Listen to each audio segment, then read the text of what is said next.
টানা কয়েকদিন ধরে সারা দেশে তীব্র তাপদাহ বইছে। এতে বিপর্যস্ত হয়ে পড়েছে জনজীবন। রোদে পুড়ে অতিষ্ঠ নগরবাসী। তাই তীব্র গরম থেকে রক্ষা পেতে বৃষ্টি কামনা করে নামাজ আদায় করেছেন ধর্মপ্রাণ মানুষেরা।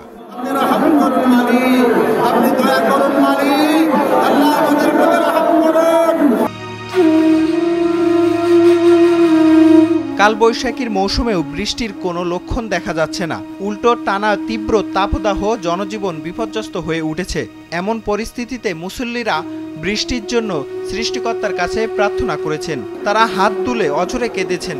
ফরজ ইবাদতগুলো থেকে আমরা দূরে থাকবো। বিভিন্ন ধরনের পাপ-পঙ্কিলতার ভিতরে আমরা অবস্থান করব। বিভিন্ন ধরনের কারণে আল্লাহ তাআলা এসব আযাবগুলো দিয়ে থাকেন।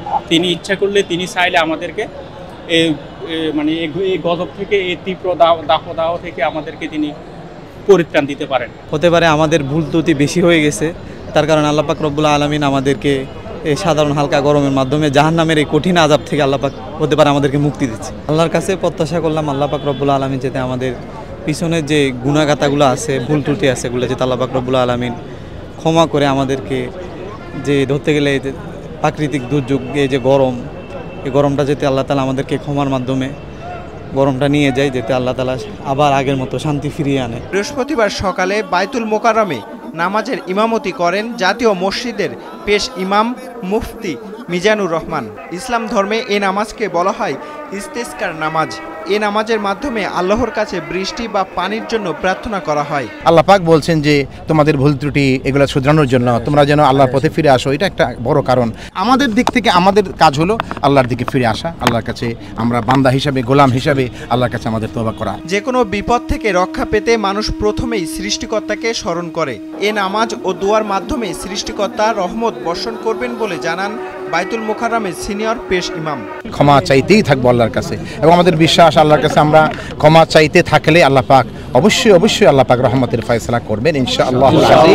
আল্লাহর কাছে আমরা আশা করতেই থাকবো। আল্লাহ পাক বলছেন লা তাকনাতু মির রাহমাতিল্লাহ, আমার রহমত থেকে নিরাশ হয়ে যেও না, আল্লাহ নিষেধ করেছেন। অতএব আমরা রহমতের আশা করেই আমরা দোয়া করছি এবং আমরা সালাতুল ইস্তিসকা আদায় করছি এবং তওবা করবো। আসলে তওবা করা উচিত। যারা শুনছেন আমাদেরকে আমরা বলবো খাঁটিভাবে আল্লাহর কাছে আসুন, সবাই মিলে তওবা করি এবং আল্লাহর কাছে বেশি বেশি ক্ষমা চাইতে থাকি। তওবা, ক্ষমা এর মাধ্যমে ইনশাআল্লাহ আল্লাহ পাকের রহমতের ফয়সালা হয়।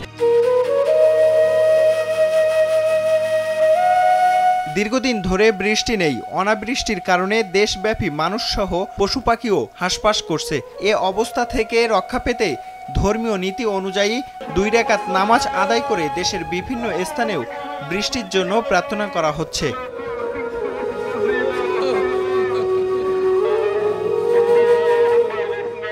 আবু বকর সিদ্দিক, ভোরের কাগজ, ঢাকা।